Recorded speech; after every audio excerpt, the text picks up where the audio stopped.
The house had stood in silence for nearly 2 decades. Tucked at the edge of Brookville, a town known more for its wildflower festivals and picket fences than for its crime, the Harper mansion cast a long, heavy shadow. It wasn't the kind of place children dared to enter on dares. It wasn't spooky in the traditional sense. It was sad, the kind of sadness that seeps into old wooden wallpaper, sadness that lived in the silence of its empty windows. People didn't fear it, they pitied it. Because everyone in Brookville remembered what happened inside that house. Or rather, what disappeared. Emily Harper was 7 years old when she vanished. No screams, no struggle, no broken windows or blood trails.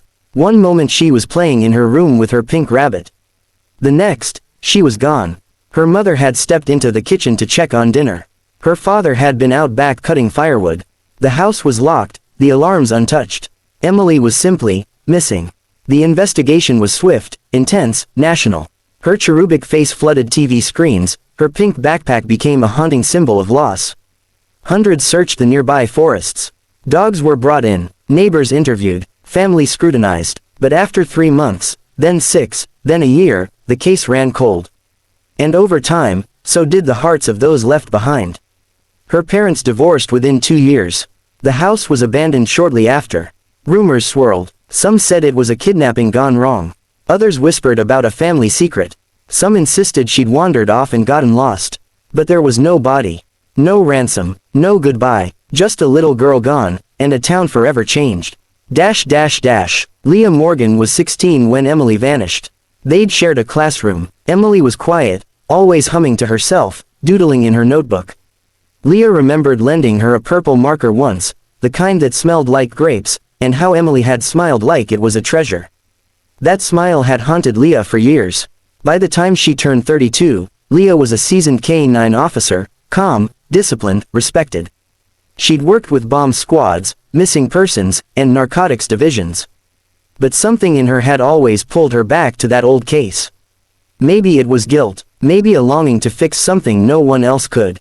Maybe it was fate. Her transfer back to Brookville was meant to be temporary.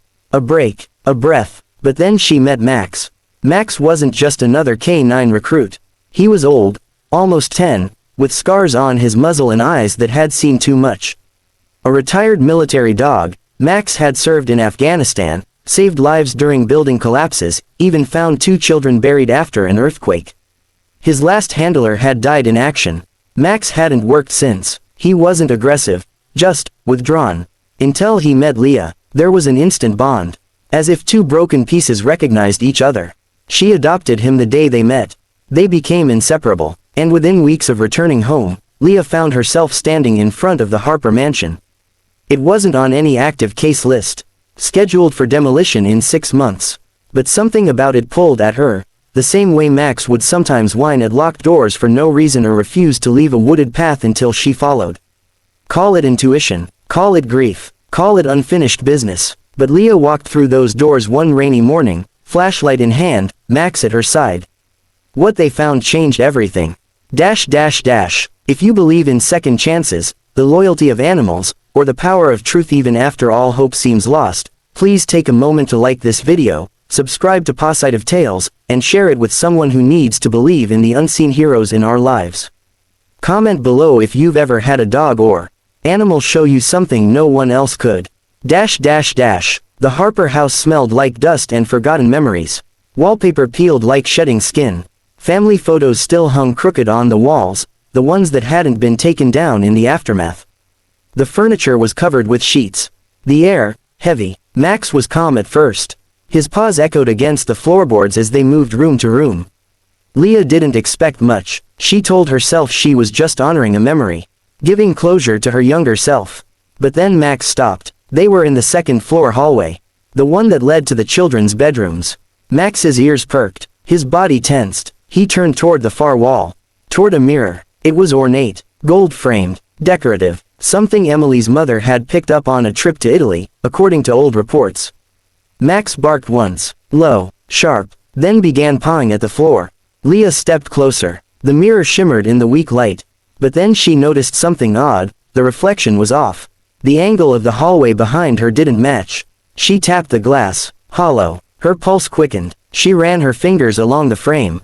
There, a latch. Invisible unless you were looking for it. A soft click echoed. The mirror swung forward on hidden hinges. Behind it, darkness. A narrow spiral stair descending between the walls.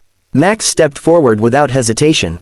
Leah hesitated. She called it in as a possible structural void, requested backup, but her instincts told her not to wait.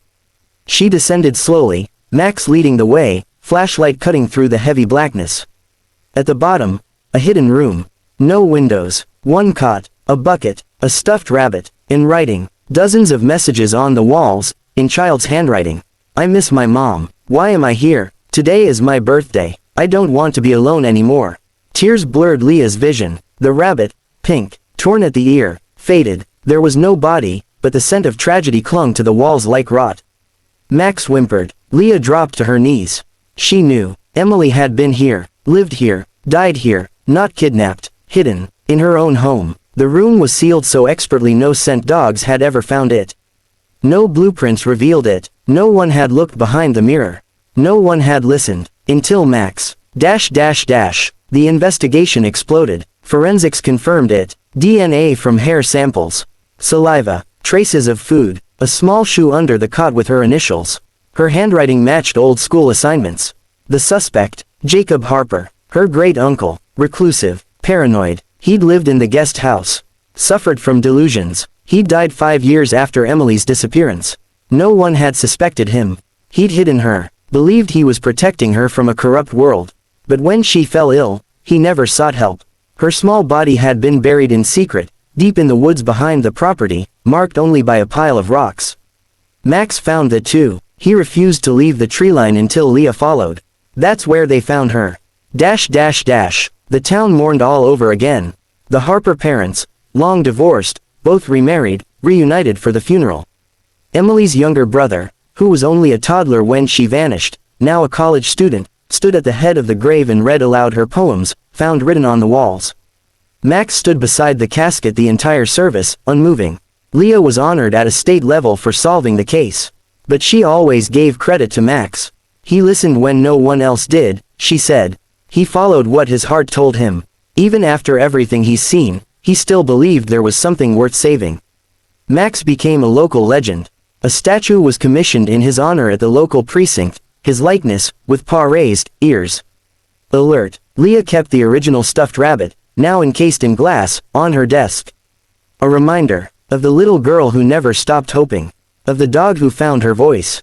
If this story touched your heart, please like, share, and subscribe to Pawsitive Tales. And most importantly, drop a comment below telling us how animals have impacted your life. Every story matters. Every memory is a tribute. We read and treasure every word. Comment line. What's one moment where an animal sensed something no one else could? We'd love to hear your story.